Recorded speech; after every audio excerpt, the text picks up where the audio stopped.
the GOP's newfound concern for the children doesn't save kids from their number one killer, guns.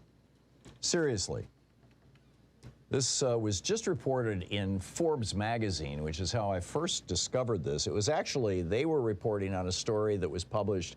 They'd published this yesterday. The original article was published day before yesterday, Tuesday of this week, in the New England Journal of Medicine. And this is what Nina Shapiro over at Forbes magazine wrote, kind of summarizing the New England Journal of Medicine study. Quote, access to firearms by children, by unlicensed owners, and absence of safety measures when it comes to both intentional and unintentional gun-related injuries and deaths are among the reasons that the incidence of this horrific, truly avoidable tragedy is on the rise.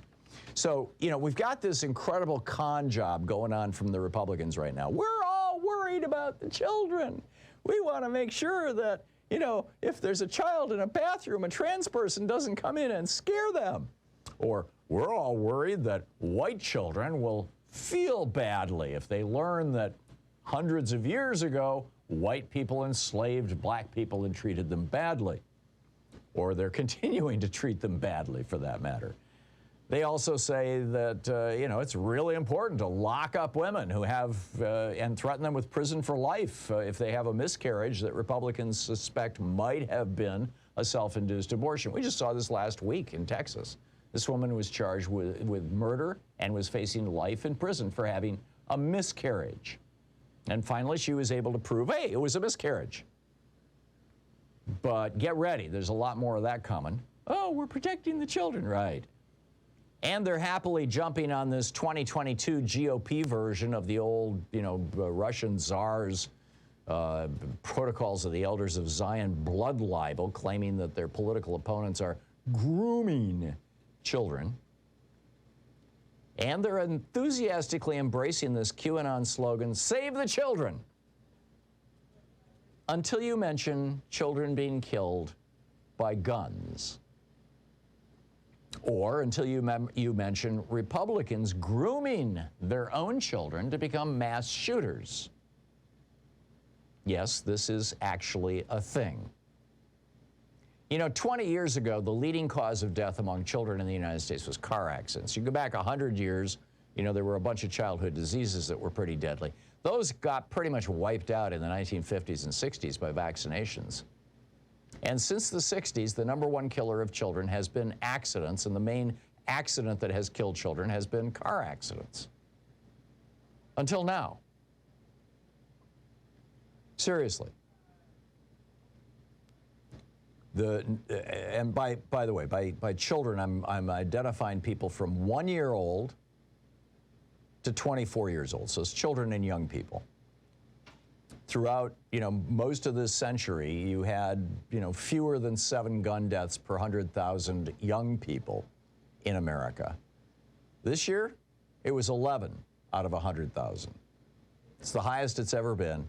Car accidents, only 8 per 100,000. And most of those child gun deaths were entirely preventable if we simply had safe guns. And I say safe guns, and people say, what? What are you talking about? Well, let me share a couple things with you here. There's a company called Safe Gun Technology. They developed a fingerprint reader that's built right into the grip of the gun, the handgun and rifle, and it prevents the weapon from being fired by anyone except someone whose fingerprint it recognizes. They can even retrofit this onto existing weapons, number one. Number two, another company, IntelliGun, has a similar fingerprint reading product and is working with the U.S. Army's Armament Research Development Engineering Center to come up with a stock that instead of recognizing fingerprints, which, you know, if you're in like a time of war, your fingerprint can get covered with grease and dirt, that instead measures how you grab the gun, which is actually a unique biometric thing. There's also RFID, radio frequency ID recognition. These are guns that will not fire unless a person is wearing a ring or a watch that has a chip in it that the gun recognizes. Now, these are all for sale in Europe. They're all for sale all over the world, these kinds of safe guns.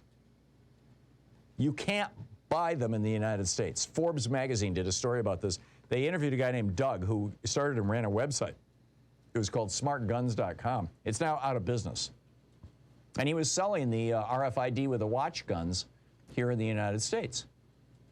But he refused to give his last name to Forbes, or he refused to give them permission to publish his last name. Excuse me, Fortune magazine. I said Forbes, I meant Fortune. As Fortune wrote, quote, "And that's why Doug has to be so hush-hush. If his last name were made public, people would try to put him out of business and threaten to kill him. That's what happened to the last 2 gun dealers who tried to sell this gun in the United States." The gun industry in the United States has pretty much absolute immunity against lawsuits for creating a product that kills people when a safe product could be created.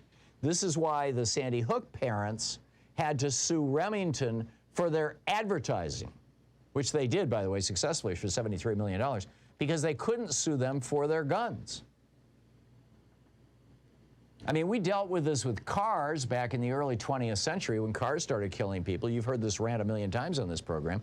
Registration, licensure, and liability insurance. And San Jose now, the city of San Jose, has adopted liability insurance for guns, which is just absolutely great. But that's it in the whole country. As the New England Journal of Medicine noted on Tuesday of this week, quote, "Although substantial federal funding has been devoted to research on motor vehicle crashes, the firearm industry and gun rights organizations led by the NRA have been effective at keeping federal dollars from financing firearm-related research.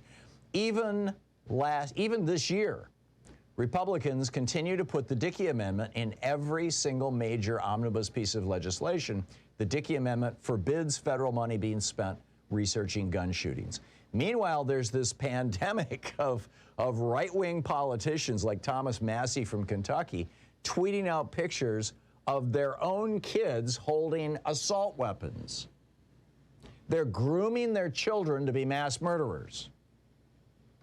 And by example, they're grooming other children who are seeing these pictures to become school shooters. We are literally the only country in the world that has more guns per people. The average in the world is that for every 100 civilians, there are 9.8 guns. That's the average of the world. The next highest country to us is Yemen. They have 52 guns for every 100 people. Here in the United States, for every 100 Americans, there are 120 guns. Even Afghanistan and Iraq average 20 guns per 100 people. I mean, we've got a serious problem here. And now the NRA, still flush with all that money that Russia gave them, has succeeded in lobbying 25 states. 3 more states just in the last month or so have said any idiot, no background check, no training, no nothing. Any idiot can carry a concealed weapon in our state. Don't you feel safer already? The Republican Party is all about the children.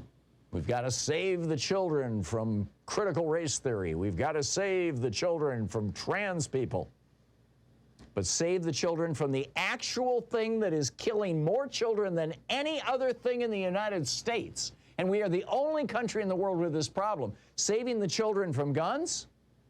No, crickets.